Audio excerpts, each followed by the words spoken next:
Citizen आवाज में मैं समस्तीपुर जिला प्रखंड रोसड़ा आदर्श ग्राम पंचायत मोतीपुर में वार्ड नंबर 11 पीछा डोवी मौजूद हूँ। यहाँ पे हमारे साथ एक प्रत्याशी हैं, उनसे हम बात करेंगे कि किन मुद्दों को लेकर के वो इस बार चुनावी मैदान में उतरे हैं और इनको जीतने के बाद इनकी क्या रणनीति होगी। सबसे पहले स्वागत आपका सिटीजन आवाज में।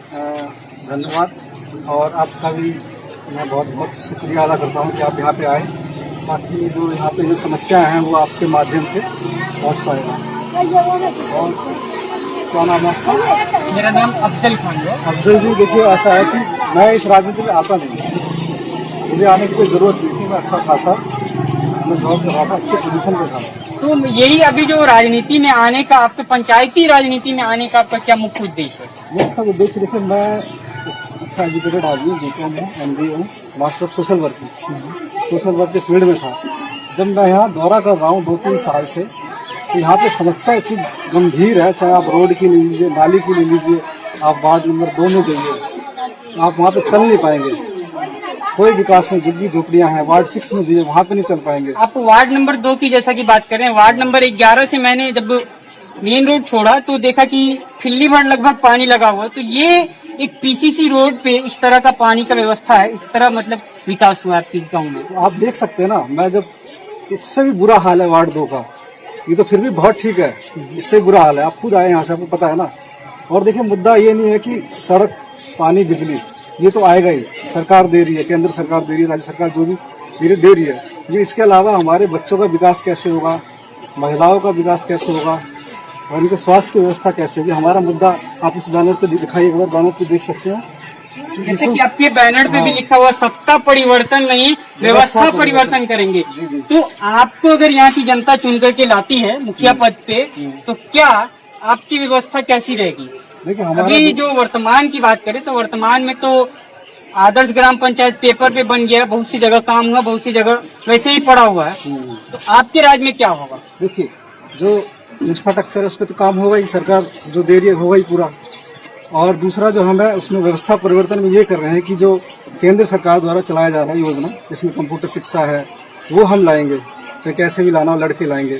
उसके बाद महिला रोजगार के लिए हम सहकारी संगठन से, सहकारी संस्था से कोलैबोरेशन करके घर में महिलाओं के लिए, जैसे पापड़ हो गया, अगरबत्ती हो गया, मतलब कि कुटीर उद्योग को भी काफी सहायता देंगे। मैं MBA हूँ तो मैं ये कर सकता हूँ, तो इस पे मैं जोर दे रहा हूँ। उसके बाद स्वास्थ्य पे हमारा मेन फोकस है। अभी आप जाइए पूरे गांव में, पूरे रोसड़ा प्रखंड में जाइए, आपको कहीं मिल जाए कोई डॉक्टर, झोला छाप है, घर पे आते हैं, पूछ लिए लेडीज से, अगर एक खांसी जुकाम हो जाए इनको, कम से कम 500 का बिल बनता है कि नहीं बनता है? 1000 रुपए का बनता है। मेरे खुद खांसी हुआ, 1000 का बिल बना। तो मैं चाहता हूँ यहाँ पे एक मेडिकल सुविधा हो, और सांसद फंड में एम्बुलेंस की सुविधा है, अगर हम उसमें कोशिश करें तो वो यहाँ पे आ सकती है। हमारी मेन मैनिफेस्टो में एम्बुलेंस जरूर लाएंगे और मेडिकल सुविधा जरूर देंगे यहाँ पे। तो ये बात करें कि अभी ये जो वर्तमान में मुखिया थे, उनका कार्यकाल तो देखा है तो अब खत्म हो चुका है, मगर वर्तमान में जो मुखिया है उनकी कार्यशैली कैसी थी? क्योंकि उन्होंने तो नाना साहेब पुरस्कार से गांव को सम्मानित करा दिया, और यहाँ आप जैसा कि बोल रहे हैं कि एक स्वास्थ्य व्यवस्था के लिए एम्बुलेंस नहीं है, एक स्वास्थ्य केंद्र नहीं है। देखिए, इंफ्रास्ट्रक्चर पे उन्होंने काम उस जगह किया जहाँ पे उन्होंने वोट बैंक। अच्छा, सिर्फ वोट बैंक की राजनीति करते हैं क्या वो? आप सारे वार्ड में घूम के देखिए, उसमें कोई काम नहीं है। वार्ड नंबर 1, वार्ड नंबर 2, 6, अब यहाँ पे भी आप देख ही रहे हैं क्या काम हुआ। और उसके बाद यहाँ पे जो इंदिरा आवास जो अलॉट हुआ है, जिसके पास घर है उसको हुआ है, गरीब आदमी को घर नहीं हुआ, क्योंकि उनके पास देने के लिए 20,000 रुपये नहीं है, 10,000 रुपये नहीं है, तो नहीं हुआ है। ऐसे बहुत से लोग हैं जिनके पैसे फंसे हुए हैं, अभी तक उनको नहीं मिला है।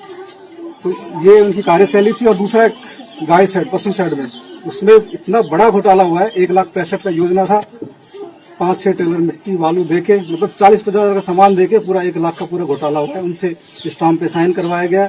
उसके बाद जो मजदूरी का पैसा आना था, उसमें लिखवा लिया गया इस फॉर्म पे कि हम काम करने में सक्षम नहीं है।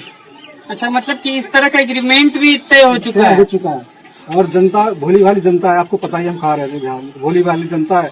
विश्वास किया उन्होंने मुखिया जी पे, प्रतिनिधि पे, कि हमारे लिए भला करेंगे, लेकिन वो हुआ नहीं।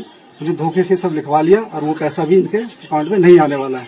अच्छा, अगर बात करें तो मोतीपुर की राजनीति को देखा है तो मोतीपुर की राजनीति में खास करके ये बड़ा अटपटा सा मुझे लगा और एक कहीं ना कहीं बहुत सक्रिय है कि फेसबुक की राजनीति यहाँ बहुत ज्यादा चलती है।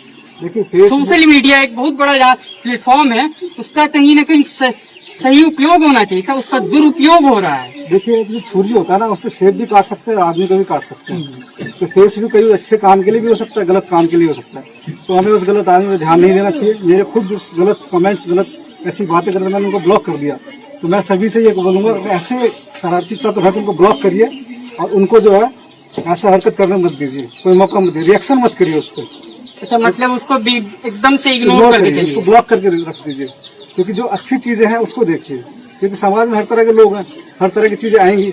अब आप ये सोचोगे कि सब कुछ अच्छा ही होगा, तो ये होने वाला नहीं है। अच्छा, मेरा एक और सवाल है कि आपको अगर जनता यहाँ चुन के लाती है मुखिया पद पे, तो आपका 100 दिन का ये जो कार्यकाल होगा, सबसे पहला काम और सबसे पहला किस मुद्दे पे आप काम करना पसंद करेंगे? सबसे पहले जो हमने बताया था कि कंप्यूटर शिक्षा जो केंद्र सरकार की योजना है वो लाएंगे, और स्वास्थ्य सुविधा लाएंगे, और महिला रोजगार पे, ये हमारा स्वास्थ्य शिक्षा और कंप्यूटर शिक्षा की बात कर रहे हैं, तो बात तो सभी करते हैं, क्या धरातल पे लाएंगे या कागज पे, ये कंफर्म कर दीजिए आप यहाँ की जनता को। ये धरातल पे लाएंगे। मैं जनता से आप पूछिए, जिस दिन मैं बना मुखिया उस दिन से आप 100 दिन गिन लीजिएगा, और 101 दिन होगा तो आप जो कहिएगा वो करेंगे। अच्छा, आप भी जनता के बीच में जाते हैं तो क्या रिस्पॉन्स है, क्या मतलब क्या रुझान क्या लग रहा है जनता के बीच में? जैसे अब बहुत सारे प्रत्याशी जाते हैं, पर्ची पे आते हैं। मैं डोर टू डोर कैंपेन करता हूँ, 10 से 15 मिनट देता हूँ एक घर में। मैं 1 साल से कैंपेन कर रहा हूँ। जनता इन सब चीज़ों ये सब बताती है मेरे को कि हमारे बच्चे 10वीं तक पढ़ते हैं, उसके बाद उनको पता ही नहीं होता क्या फ्यूचर है, उनके पास कंप्यूटर शिक्षा नहीं है, और बेटी है तो सिलाई कढ़ाई जैसे वो चाहती है वो नहीं है। तो ये सब चीज़ें बताती हैं। रोजगार नहीं है, पति बाहर जाते कमाने, अगर घर में भी कुछ हो जाए, कुटीर लघु उद्योग तो घर में कर ले, उससे कुछ उनका बेनिफिट हो जाए, तो ये सब बताती है। तो इसी मुद्दे को लेकर हम आगे चल रहे हैं। अच्छा, मतलब आपका ये जो राजनीति में आने का, गांव की राजनीति में आने का मुख्य उद्देश्य शिक्षा है, यहाँ की शिक्षा व्यवस्था है। शिक्षा, स्वास्थ्य और महिला रोजगार, 3 चीज है। और इंफ्रास्ट्रक्चर तो है ही, इंफ्रास्ट्रक्चर हम करेंगे दुरुस्त। जैसे रोड नाली नहीं है, अगर किसी भी हालत में बनाना पड़े बनाएंगे, कैसे भी बनाना पड़े बनाएंगे, हमारी प्राथमिकता है, लड़के बनाएंगे। क्योंकि मेरा कोई स्वार्थ नहीं है, मैं शादीशुदा नहीं हूँ, ब्रह्मचर्य आदमी हूँ, शादी नहीं किया मैंने। छोटे भाई की शादी हो गई है, समाज सेवा में जीवन बीता है, विदेश में भी किया, दिल्ली में भी किया, हर जगह किया, तो यहाँ भी करूँगा। अच्छा, मतलब आप पूरा एक तरह से पूरी जीवन को आपने एक समाज सेवी के तौर पे समर्पित कर दिया। अभी तक करता आया हूँ मैं, और समाज सेवा ही कर रहा था मैं मेंटली रिटायर्ड बच्चों के लिए। तो अब मेरे को यहाँ मौका मिला है, जनता ने मुझे आशीर्वाद दिया, तो इनका मैं जिक्र जरूर उतारूंगा। यहाँ का रुझान है क्या, यहाँ का माहौल है, यहाँ का क्या माहौल है? यहाँ का माहौल है विजय सर को, विजय सर ही क्यों? आपकी प्रत्याशी तो 9 प्रत्याशी हैं, तो 9 में यही क्यों? यही मेरा पसंद है।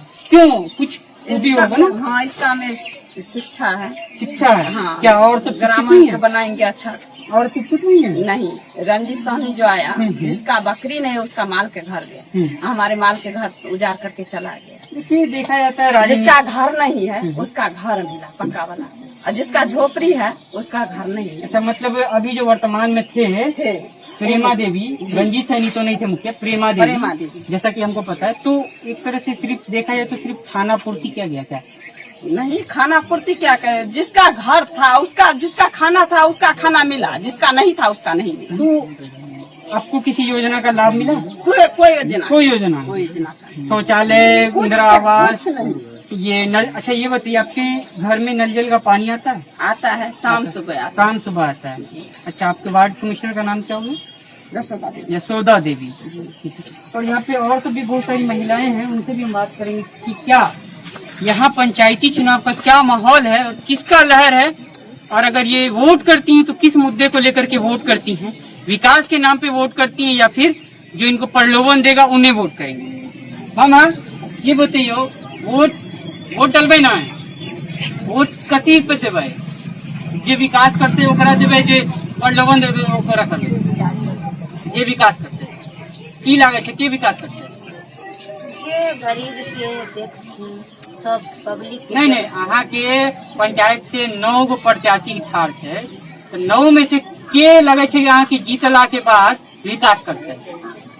अब आगे तो हम नहीं देख सके छी, आगे तो उम्मीद लागे बहुत कहे छथिन जे हमरा हमें ना करब हमें ना करब, लेकिन सामने में जे केलखिन हुनका तो कनी माने ई आदमी एले जे हाँ केलखिन, ई विकासी केलखिन के नाम रंजीत सहनी। अब पहले जो हो कैल आ चाहे रंजीत सहनी विकास कैलक। हाँ घरे अच्छा, एक तो घर दिलक और अब एक 9 लाख घर दिलक, तो विकास भय गेलै। नहीं अब जे बुझियो हमरा तो अब ये छोड़ के कुछ नहीं देली। अच्छा, कुछ आर कुछो नहीं मिले अहाँ के, खाली घर मिले आ एगो नल जल के पानी मिले छे। अच्छा, नल जल के पानी आवे छे कै टाइम? 2 टाइम, शाम सुबह। ठीक। अच्छा, ई बार जो वोट देवे तो के मुद्दा के लेके वोट देवे? पुरनका के रखबे कि नयका के आबे? ये 10 समाज करती से कर। अच्छा, से समाज। अहाँ कथी के मुद्दा पे वोट करबे? अहाँ अपन बात करियो। अभी अखन के ना कहो। अच्छा, अभी अखन नहीं कहबे तो कब कहबे? इलेक्शन के बाद। फोटो ले लो। इलेक्शन के बाद आप ये विचार कीजिएगा। जिनका में जोड़ है तिनका जो समाज करती है समाज। मैं वही कह रहा हूँ कि जो विकास की बात करेंगे आप उनको वोट देंगी या फिर जो प्रलोभन देंगी उन्हें वोट देंगी? नहीं बुझा आज। अच्छा, ये आप ये बताइए, जो विकास की बात करेंगे उन्हें वोट देंगे या किसी और को वोट देंगे जो प्रलोभन देंगे? हाँ, इधर आ रही है। हमें ये बताइए कि विकास के मुद्दा पे वोट देवे या कोनो और मुद्दा पे वोट देवे जो प्रलोभन देते ओकरा वोट देवे?